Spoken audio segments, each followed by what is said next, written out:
A little after 12:20 on this Tuesday morning. Thanks for staying with us on the Fox 5 Live Zone. We want to get to the latest from the Middle East now. Foreign policy expert Harley Lippman joining us live. Good afternoon. Thanks so much for being with us.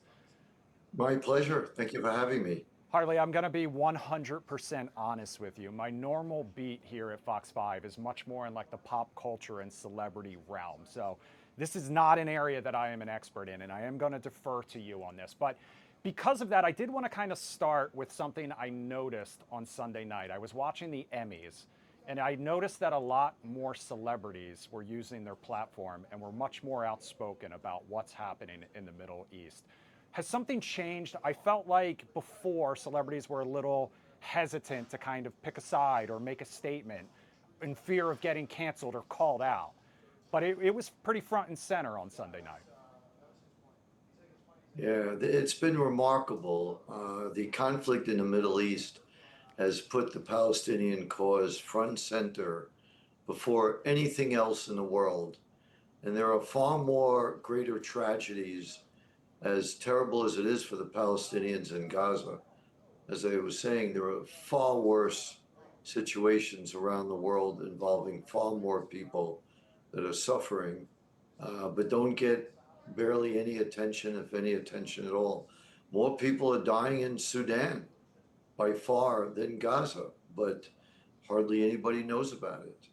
So, to answer your question directly, the extreme media focus on Gaza, where it dominates the news all over the world, has caused a huge emotional reaction in people. They see innocent people being killed, people that are starving.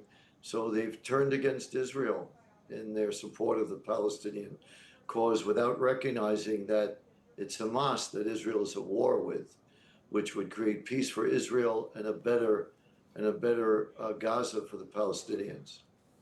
All right. Well, speaking of Israel, Israel says its expanded military operation towards Gaza City has begun. Military vehicles, tanks, and helicopters seen at the border between Israel and Gaza on Tuesday. Overnight, military strikes in Gaza City killed at least 12 Palestinians, including 2 children. Residents there reported heavy strikes across Gaza City. Israel's defense minister, Israel Katz, reportedly said Gaza is burning in remarks he made before the new offensive began. So, Harley, your reaction to this, and what does this mean for any possible ceasefire efforts? Well, it's horrible. How do you look at that and have anything other than disgust and horror at what war brings? And this is where we have to use our judgment to make good decisions and not be caught up in the moment of horror of war. All wars are horrible.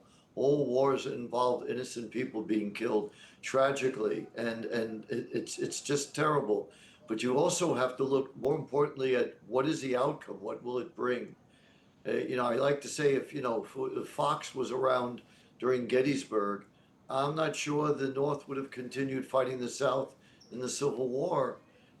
But by not having the media at Gettysburg, we've ended slavery there. That was the decisive battle. So look at the end outcome. World War II, millions of Germans and Japanese innocent civilians were killed, but it defeated fascism and saved American lives. That's what we have to focus on. I don't think Israel has anything to gain by deliberately killing innocent Palestinians. It goes against everything that would be in their interest to do so. All right, well, let's talk about Secretary of State Marco Rubio. He arrived in Qatar overnight, as anger abroad grows over Israel's surprise strikes on Hamas leaders in Qatar. Yesterday, Rubio met with Israeli Prime Minister Benjamin Netanyahu in Israel.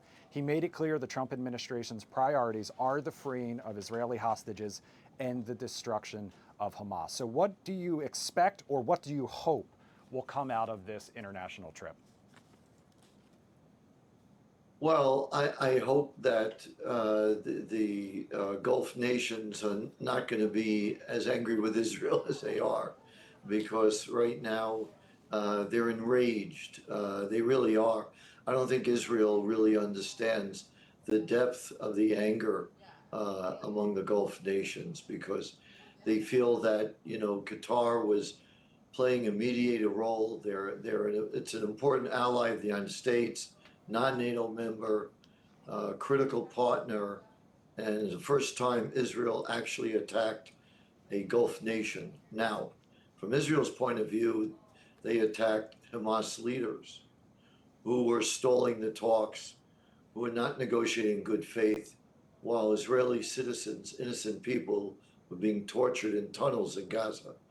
And Israel made a strategic decision that enough is enough, and that these people living in luxury villas in Doha do not want to have a ceasefire and peace with Israel. They want this prolonged as long as possible. So Israel wanted to try to break that dynamic. And their view is that uh, no matter where terrorists hide, if you kill innocent Israelis, women and children, then there's no place that will keep you safe. And they refer to America going after Osama bin Laden in Pakistan as somewhat of an analogy. So that's the dynamic. But from the Persian Gulf nations' point of view, it's an infringement of territorial sovereignty, which it is. It's created a whole new dynamic in the Middle East now. All right, well, let's wrap up with the latest UN inquiry. A new report from independent experts commissioned by the United Nations has concluded that Israel is committing genocide in Gaza. They say 4 out of 5 conditions of genocide have been met: killing, causing serious bodily or mental harm, deliberately inflicting conditions of life calculated to bring about the destruction of the Palestinians in whole or in part, and imposing measures intended to prevent births. So can you talk to me a little bit about your reaction to that inquiry and what comes next? It's completely ridiculous. Everything hinges on intent. Israel is not intending to destroy the Palestinians. If they had that intent, they could have done it overnight. They have the military capacity to do that.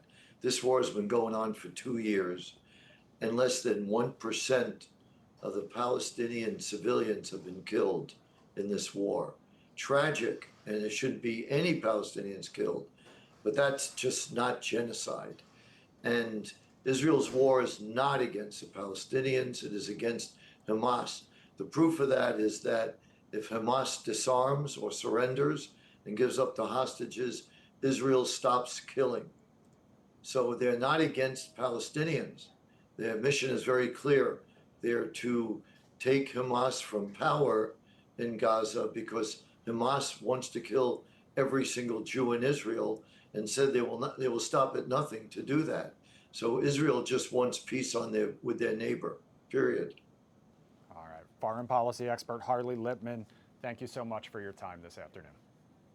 My pleasure. Thank you.